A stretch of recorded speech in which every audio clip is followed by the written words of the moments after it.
ओम नमो भगवते वासुदेवाय। आप सभी का हमारे YouTube चैनल पर हार्दिक स्वागत है। वैशाख मास महात्म्य में आज सुने आगे की कथा। आज की कथा है भगवत कथा के श्रवण और कीर्तन का महत्व तथा वैशाख मास के धर्मों के अनुष्ठान से राजा पुरोएसा का संकट से उद्धार। श्रुतदेव बोले, मेष राशि में सूर्य के स्थित रहने पर जो वैशाख मास में प्रातःकाल स्नान करता है और भगवान विष्णु की पूजा करके इस कथा को सुनता है, वह सब पापों से मुक्त हो भगवान विष्णु के परम धाम को प्राप्त होता है। इस विषय में एक प्राचीन इतिहास कहते हैं, जो सब पापों का नाशक, पवित्र कारक, धर्मानुकूल, वंदनीय और पुरातन है। गोदावरी के तट पर शुभ ब्रह्मेश्वर क्षेत्र में महर्षि दुर्वासा के 2 शिष्य रहते थे, जो परमहंस, ब्रह्मनिष्ठ, उपनिषद विद्या में परिनिष्ठित और इच्छा रहित थे। वे भिक्षा मात्र भोजन करते और पुण्यमय जीवन बिताते हुए गुफा में निवास करते थे। उनमें से एक का नाम था सत्यनिष्ठ और दूसरे का तपोनिष्ठ। वे इन्हीं नामों से तीनों लोकों में विख्यात थे। सत्यनिष्ठ सदा भगवान विष्णु की कथा में तत्पर रहते थे। जब कोई श्रोता अथवा वक्ता न होता तब वे अपने नित्य कर्म क्रिया करते थे। यदि कोई श्रोता उपस्थित होता तो उसे निरंतर वे भगवत कथा सुनाते, और यदि कोई कथावाचक भगवान विष्णु की कल्याणमयी पवित्र कथा कहता तो वे अपने सब कर्मों को समेटकर श्रवण में तत्पर हो उस कथा को सुनने लगते थे।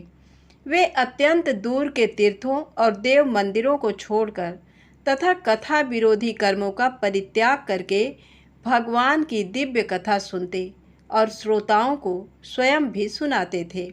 कथा समाप्त होने पर सत्यनिष्ठ अपना शेष कार्य पूरा करते थे।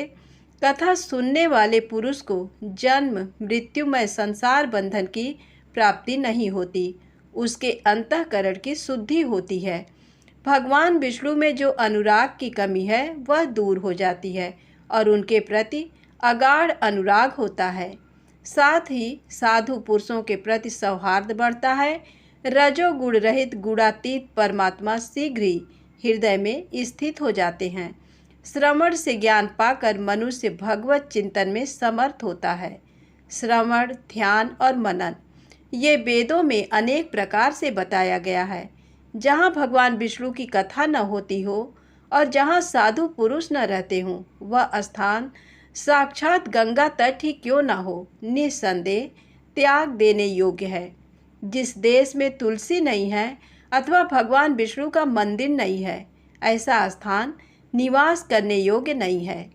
ये निश्चय करके मुनिवर सत्यनिष्ठ सदा भगवान विष्णु की कथा और चिंतन में संलग्न रहते थे। दुर्वासा का दूसरा शिष्य तपोनिष्ठ दुराग्रह पूर्वक कर्म में तत्पर रहता था। वह भगवान की कथा छोड़कर अपना कर्म पूरा करने के लिए इधर उधर हट जाता था। कथा की अवहेलना से उसे बड़ा कष्ट उठाना पड़ा। अंततोगत्वा कथा परायण सत्यनिष्ठ ने ही उसका संकट से उद्धार किया। जहाँ लोगों के पाप का नाश करने वाली भगवान विष्णु की पवित्र कथा होती है, वहाँ सब तीर्थ और अनेक प्रकार के क्षेत्र स्थित रहते हैं। जहाँ विष्णु कथा रूपी पुण्यमयी नदी बहती रहती है, उस देश में निवास करने वालों की मुक्ति उनके हाथ में ही है। पूर्व काल में पांचाल देश में पुरोएसा नामक एक राजा थे, जो पुण्यशील एवं बुद्धिमान राजा भूरियसा के पुत्र थे। पिता के मरने पर पुरोएसा राज सिंहासन पर बैठे। वे धर्म की अभिलाषा रखने वाले, शूरता, उदारता आदि गुणों से संपन्न और धनुर्वेद में प्रवीण थे। उन महामती नरेश ने अपने धर्म के अनुसार पृथ्वी का पालन किया। कुछ काल के पश्चात राजा का धन नष्ट हो गया। हाथी और घोड़े बड़े बड़े रोगों से पीड़ित होकर मर गए। उनके राज्य में ऐसा भारी अकाल पड़ा जो मनुष्यों का अत्यंत विनाश करने वाला था। पांचाल नरेश राजा पुरोएसा को निर्बल जानकर उनके शत्रुओं ने आक्रमण किया और युद्ध में उनको जीत लिया। तदनंतर पराजित हुए राजा ने अपनी पत्नी सिखिड़ी के साथ पर्वत की कंदरा में प्रवेश किया। साथ में दासी आदि सेवकगण भी थे। इस प्रकार छिपे रहकर राजा मन ही मन विचार करने लगे कि मेरी ये क्या अवस्था हो गई।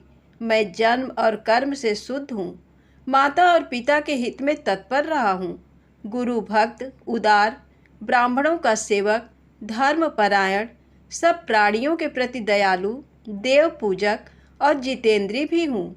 फिर किस कर्म से मुझे ये विशेष दुख देने वाली दरिद्रता प्राप्त हुई है? किस कर्म से मेरी पराजय हुई और किस कर्म के फलस्वरूप मुझे ये वनवास मिला है? इस प्रकार चिंता से व्याकुल होकर राजा ने खिन्न चित्त से अपने सर्वज्ञ गुरु मुनिश्रेष्ठ याज और उपयाज का स्मरण किया। राजा के आवाहन करने पर दोनों बुद्धिमान मुनीश्वर वहां आए।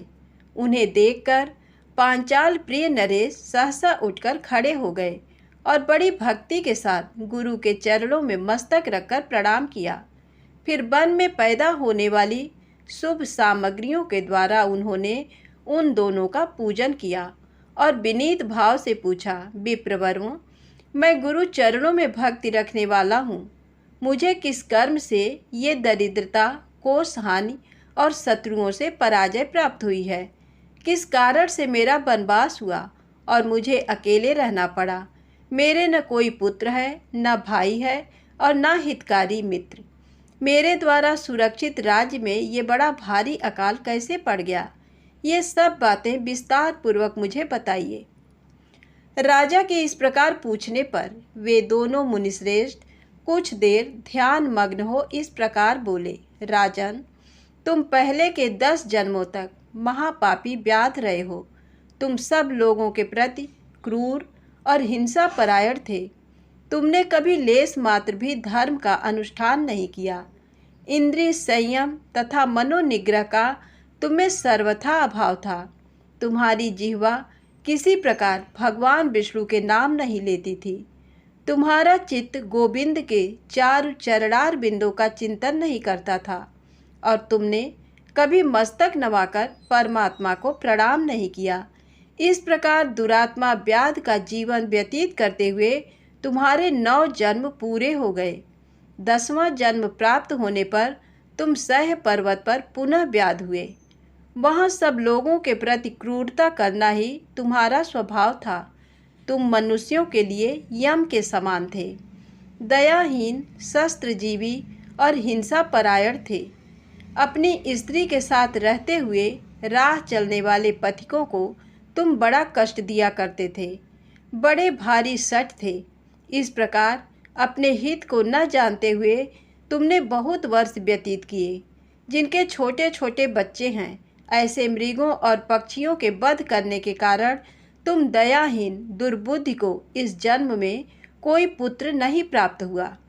तुमने सबके साथ विश्वासघात किया, इसलिए तुम्हारे कोई सहोदर भाई नहीं हुआ।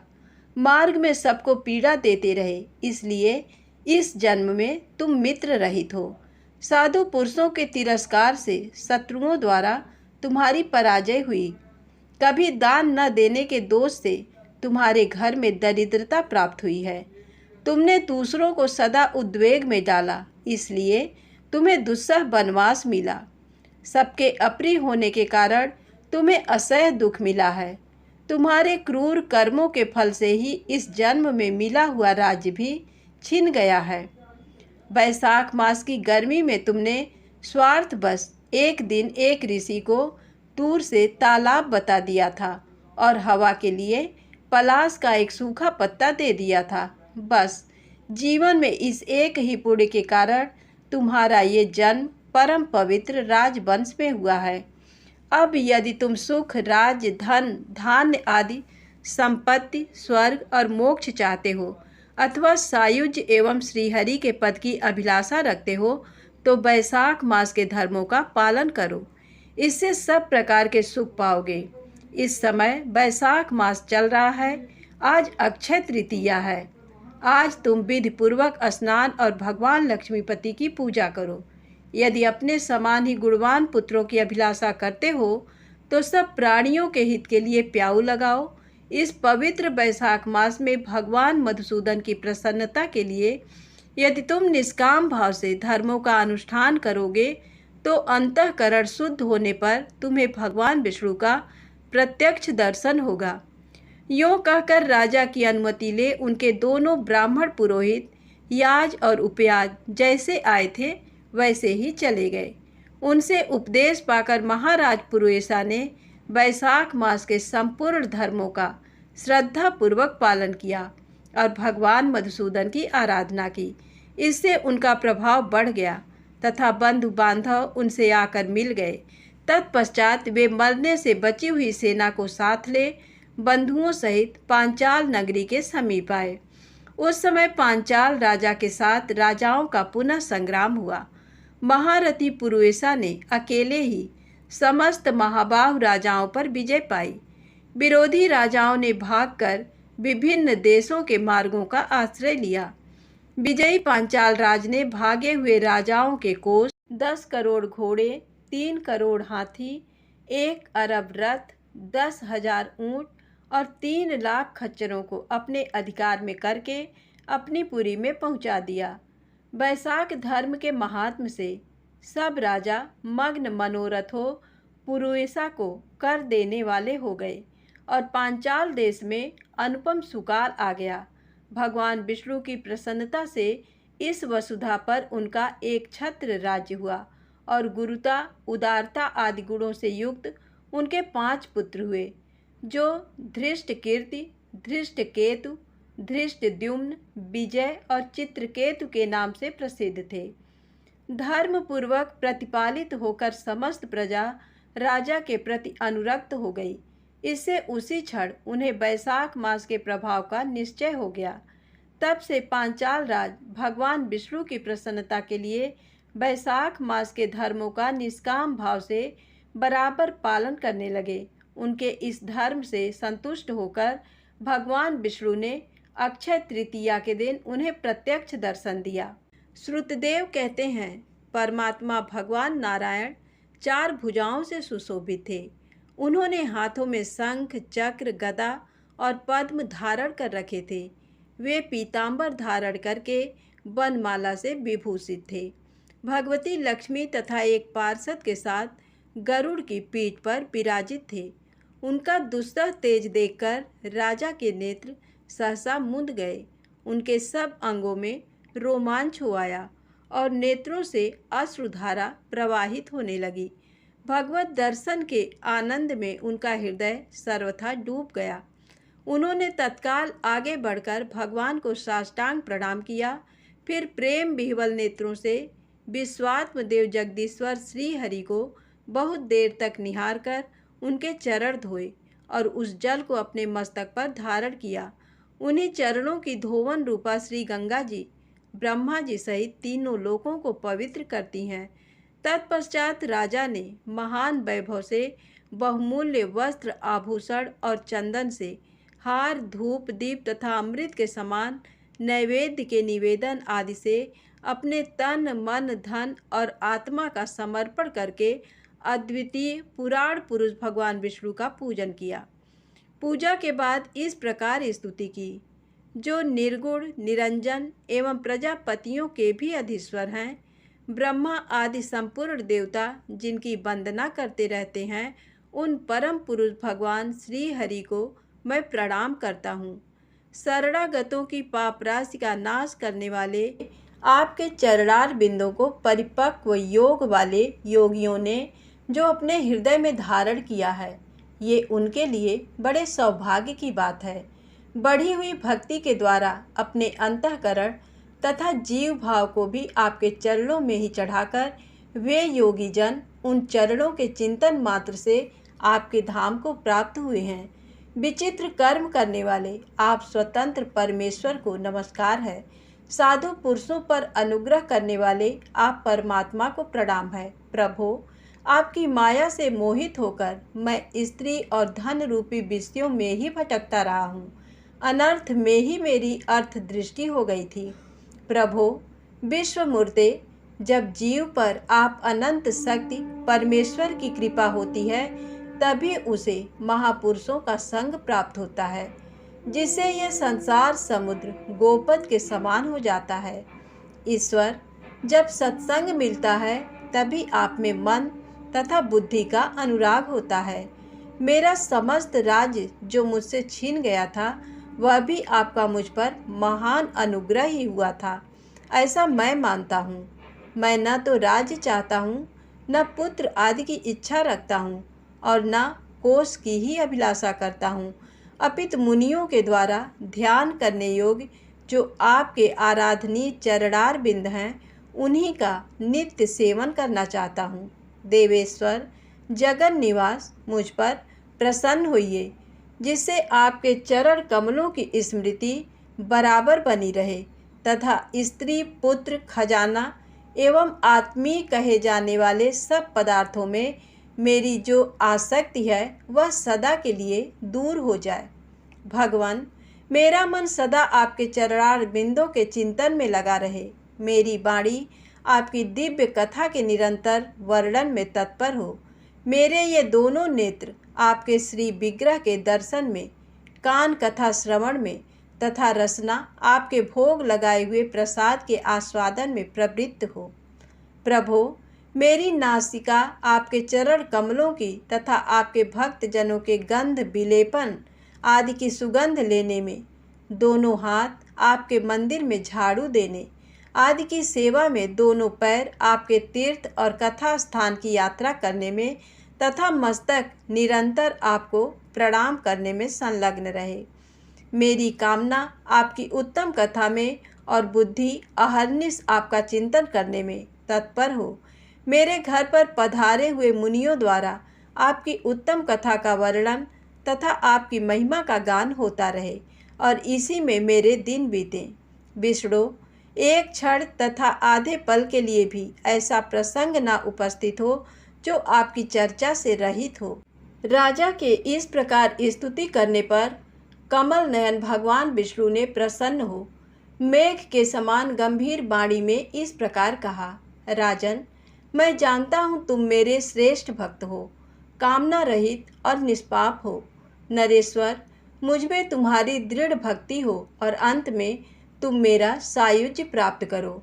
तुम्हारे द्वारा किए हुए इस स्तोत्र से इस पृथ्वी पर जो लोग स्तुति करेंगे, उनके ऊपर संतुष्ट हो मैं उन्हें भोग और मोक्ष प्रदान करूँगा।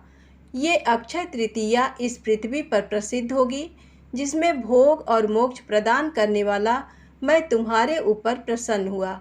जो मनुष्य इस तिथि को किसी भी बहाने से अथवा स्वभाव से ही स्नान, दान आदि क्रियाएं करते हैं, वे मेरे अविनाशी पद को प्राप्त होते हैं।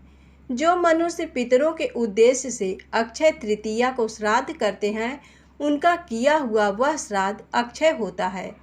इस तिथि में थोड़ा सा भी जो पुण्य किया जाता है, उसका फल अक्षय होता है। नृपश्रेष्ठ, जो कुटुंबी ब्राह्मण को गाय दान करता है, उसके हाथ में सब संपत्तियों की वर्षा करने वाली भुक्ति और मुक्ति भी आ जाती है। जो वैशाख मास में मेरा प्रिय करने वाले धर्मों का अनुष्ठान करता है, उसके जन्म, मृत्यु, जरा, भय और पाप को मैं हर लेता हूँ। अनग, ये वैशाख मास मेरे चरण चिंतन की ही भांति ऐसे सहस्रों पापों को हर लेता है, जिनके लिए शास्त्रों में कोई प्रायश्चित नहीं मिलता है। राजा को ये वरदान देकर देवाधिदेव भगवान जनार्दन सबके देखते देखते वहीं अंतर्धान हो गए।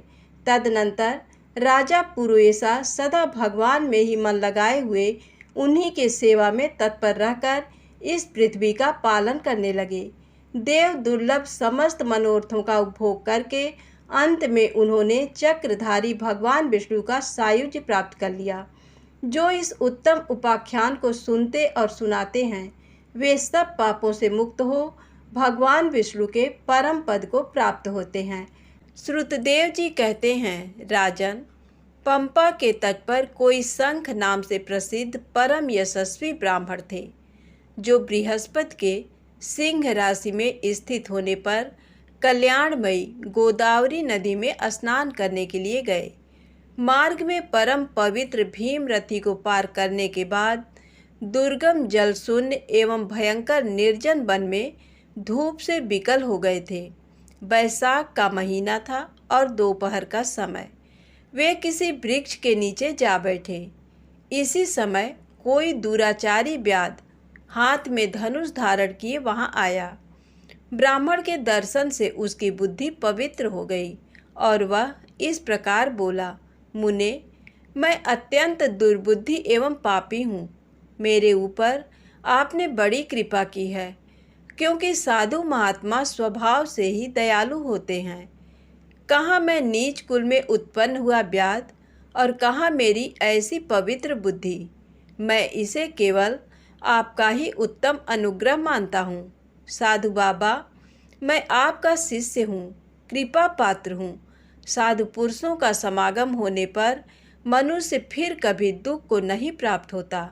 अतः आप मुझे अपने पाप नाशक वचनों द्वारा ऐसा उपदेश दीजिए जिससे संसार बंधन से छूटने की इच्छा रखने वाले मनुष्य अनायासी भव सागर से पार हो जाते हैं।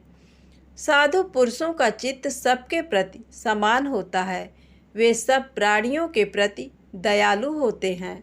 उनकी दृष्टि में न कोई नीच है न ऊंच, न अपना है न पराया। मनुष्य संतप्त होकर जब जब गुरुजनों से उपाय पूछता है तब तब वे उसे संसार बंधन से छुड़ाने वाले ज्ञान का उपदेश करते हैं।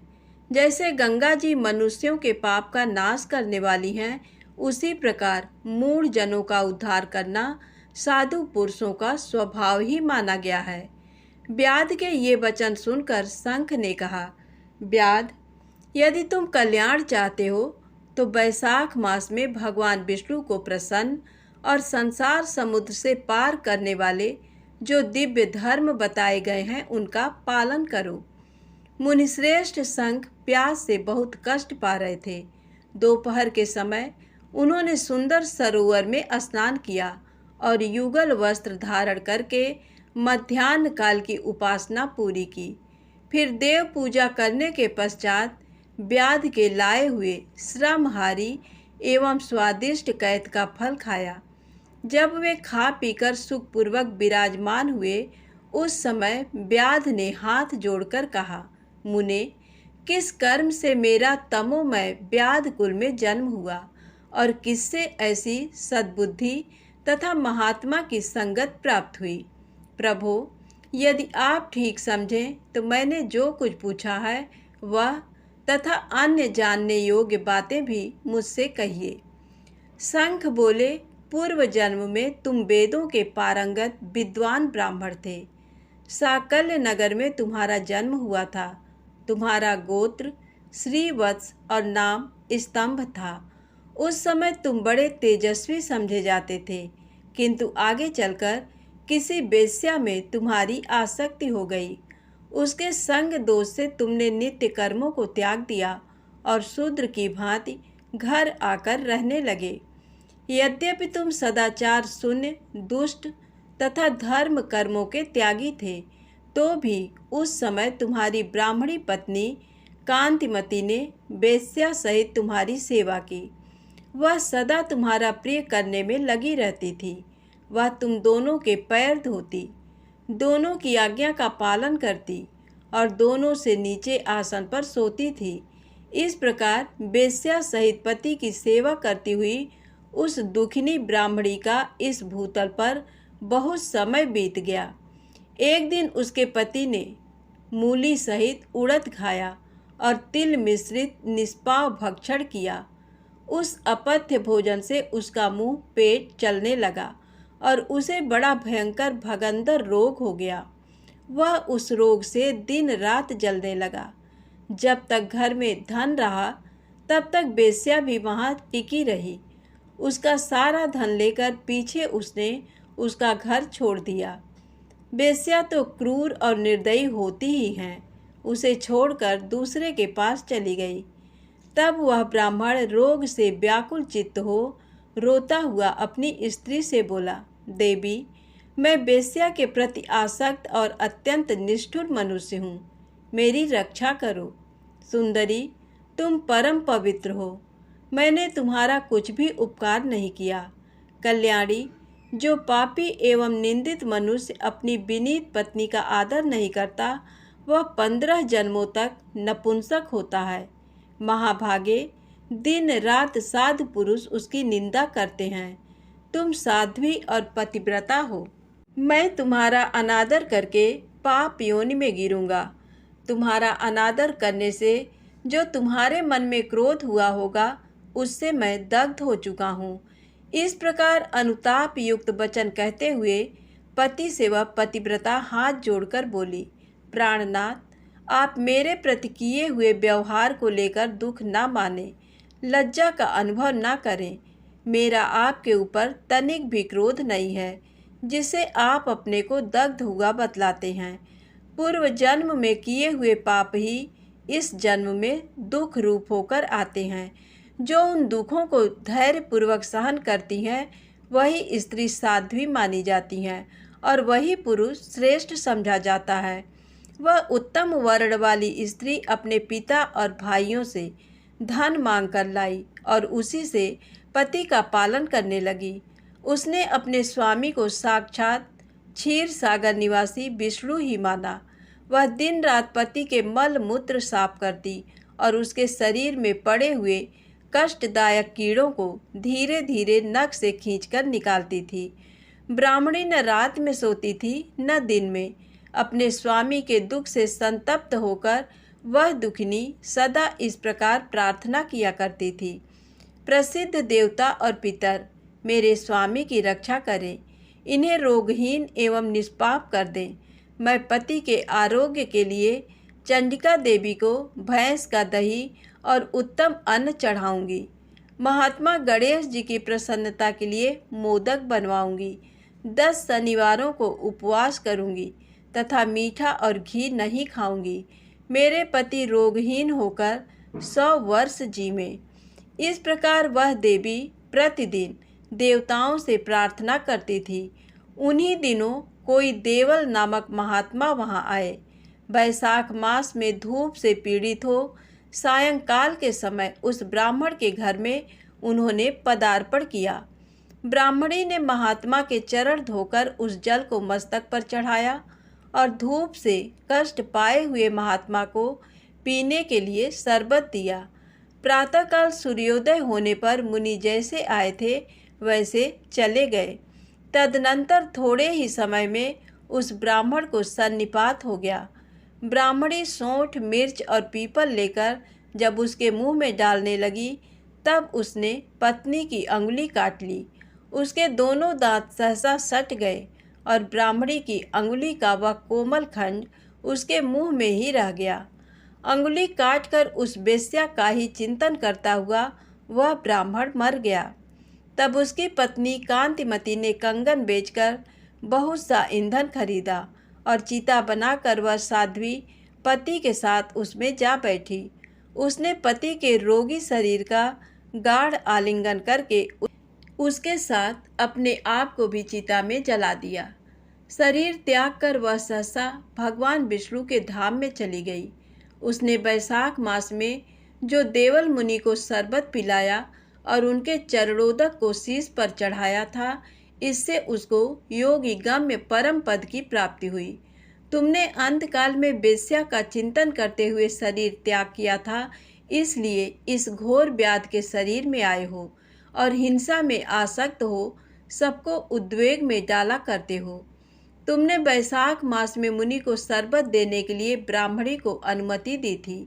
उसी पुण्य से आज व्याध होने पर भी तुम्हें सब सुखों के एकमात्र साधन धर्म विषयक प्रश्न पूछने के लिए उत्तम बुद्धि प्राप्ति हुई है।